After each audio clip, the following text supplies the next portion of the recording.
Assalamualaikum. Unsur pembangun teks cerpen. Unsur pembangun cerpen ada dua, yaitu unsur intrinsik dan unsur ekstrinsik. Bayangkan seorang manusia. Ia memiliki unsur yang membentuk tubuhnya hingga bisa tegak dan melakukan aktivitas. Seperti anggota tubuh, tulang, sel, dan organ dalam tubuh. Seperti cerpen. Unsur-unsur inilah yang dimaksud unsur pembangun dari dalam cerpen. Sedangkan unsur ekstrinsik dapat kita analogikan seperti lingkungan, latar belakang keluarga, atau asal-usul seseorang. Hal-hal tersebut tidak ada di dalam tubuh seseorang, melainkan di luar tubuhnya. Demikian dengan teks cerpen. Unsur seperti asal-usul pengarang, latar pendidikan pengarang, nilai-nilai kehidupan yang mempengaruhi cerita adalah unsur luar yang tidak menempel pada cerpen, namun tetap memberi pengaruh. Berikut ini adalah unsur-unsur pembangun teks cerpen atau unsur intrinsik dan unsur ekstrinsik.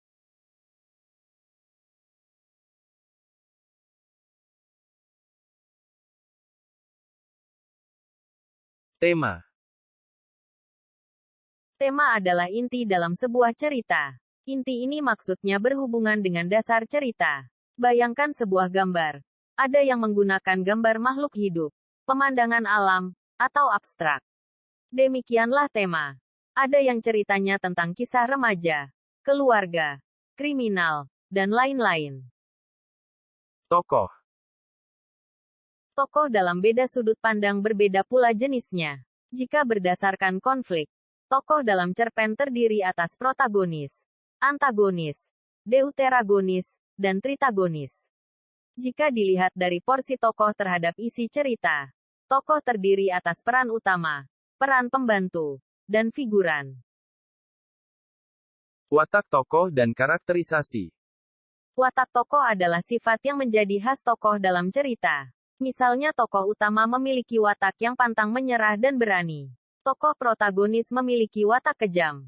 Sedangkan karakterisasi watak tokoh berhubungan dengan bagaimana watak itu ditentukan. Apakah melalui dialog tokoh, wujud fisik tokoh, deskripsi langsung oleh pengarang, atau respon tokoh lain. Latar. Latar dalam cerpen terdiri atas latar tempat, latar waktu, dan latar suasana. Alur. Alur ada tiga. Pertama alur maju, kedua alur mundur or flashback, dan ketiga alur campuran. Sudut pandang pengarang atau point of view. Pengarang menempatkan diri dalam cerita seolah-olah sebagai orang pertama atau orang ketiga. Kemudian porsi pengarang ini apakah dalam peran terbatas atau serba tahu. Ciri point of view orang pertama dan kedua dengan mudah dapat dilihat dari penggunaan kata ganti aku pada penceritaan tokoh. Jika menggunakan kata aku sebagai orang yang sedang bercerita dalam cerpen tersebut, maka POV-nya adalah orang pertama. Selanjutnya, melihat posisi pencerita ini apakah hanya mengetahui yang dibicarakan para tokoh saja ataukah pengarang juga bisa mengetahui pikiran tokoh. Jika mengetahui isi pikiran tokoh, maka porsi pengarang adalah serba tempe. Contoh, ketika tiba di lorong, aku lihat dua pemuda tadi sedang mengendap di balik semak. Aku tidak suka jika mereka berbuat seperti ini. Mungkin lebih baik jika aku menyamar menggunakan boneka badut itu lagi. Barangkali mereka kapok. Tristan. Panggil seseorang mengagetkanku. Tentu saja perbuatannya itu mengagetkan dua pemuda tadi juga. Kenapa sih harus saat ini? Dasar jengkol bantet. Contoh kedua, ketika tiba di lorong, Tristan melihat dua pemuda sedang mengendap di balik semak. Tristan terlihat tidak suka. Setelah berpikir sejenak, Tristan membuka kresek berisi boneka badutnya. Hendak dipakai seperti tadi. Tristan. Panggil seseorang dengan suara keras. Tristan hampir melompat kaget. Ia mengoceh tanpa suara sambil memicing kesal pada Beno yang mendatanginya tanpa wajah berdosa. Kedua pemuda yang juga ikut kaget sudah menghilang dari balik semak. Hayo, Jentipapan? Ledek Beno. Konflik. Ada dua jenis konflik. Pertama, konflik internal. Konflik internal maksudnya adalah pertikaian pertentangan, perdebatan, perlawanan, atau dilema antara tokoh dengan dirinya sendiri. Kedua, konflik eksternal, yaitu konflik yang terjadi antara dirinya dan sesuatu di luar dirinya. Misalnya konflik diri tokoh dengan tokoh lain, atau konflik tokoh dengan masyarakat. Unsur ekstrinsik merupakan unsur dari luar cerpen yang memberi pengaruh pada kekhasan cerpen atau mempengaruhi isi cerita.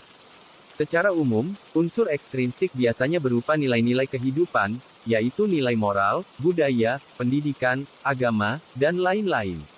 Latar belakang pengarang juga menjadi unsur luar. Seorang penulis cerpen yang merasakan peristiwa tahun 1998 cenderung memilih cerita yang berhubungan dengan masa Orde Baru dan Reformasi. Atau pengarang yang hidup pada masa di mana saat itu tidak diperbolehkan membuat cerita berbau kritikan terhadap pemerintah, maka akan membuat cerita romantika antara manusia. Ada juga cerita dari novel Harry Potter akan berbeda dengan novel Gajah Mada karya Langit Kresna Haryadi.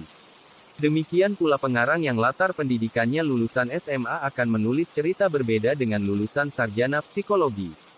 Demikian penjelasan singkat tentang unsur pembangun teks cerpen. Silakan berlatih untuk menyimpulkan unsur tersebut.